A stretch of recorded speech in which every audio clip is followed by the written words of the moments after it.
তো গাইস আজকে কিন্তু সকালবেলায় আমি চলে এসেছিলাম ছাদে। ছাদে এসে দেখছি যে আমার চুলগুলো অনেক বড় হয়ে আছে, তাই ভাবলাম আজকে চুলটা কাটতে যাবো। তাই আর দেরি না করে ছাদ থেকে নেমে কিন্তু আমি গাড়িটা নিয়ে বেরিয়ে গেলাম চুল কাটার উদ্দেশ্যে। তারপরে সেলুন এসে দেখছি একজনই আছে, বেশি ভিড় নাই। তারপরেও যে এতক্ষণ ধরে দাঁড়াতে হবে আমি এটা ভাবতেই পারি। হ্যাঁ, আমি তারপরে অনেকক্ষণ ধরে বসেই আছি আর এখনো আর চুল কাটাই হয়নি। তারপরে বসে থাকতে থাকতে বললো আয় বেকার তোরই চুল কাটবো, তাই দেরি না করে চেয়ারে বসে গেলাম আর আমার চুল কাটতে লাগলো। তারপরে ফাইনালি আমার চুলটা কাটাও হয়ে গেল। আর আমার চুল কাটার পরে দেখো আমাকে কেমন লাগছে দেখতে। তারপরে আমাদের বাড়ির কাছে একটা কাকুর দোকানে এসে নিয়ে নিয়েছিলাম একটা শ্যাম্পুর প্যাকেট। আর বাড়ি এসে কিন্তু আমি গোসল করতে লেগে গেছিলাম।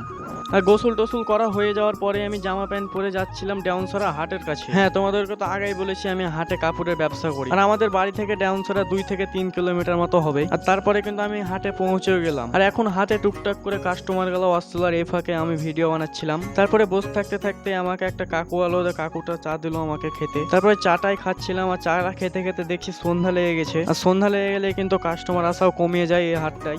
তার জন্য এখন আর কাস্টমার আসবে না, তার জন্য আমরা মালগুটি নিয়ে বাড়ি চলে আসবো। ভিডিওটা ভালো লাগলে একটা লাইক করে দাও। তো টাটা বাই বাই, দেখা হচ্ছে আবার নেক্সট মিনি ব্লগে।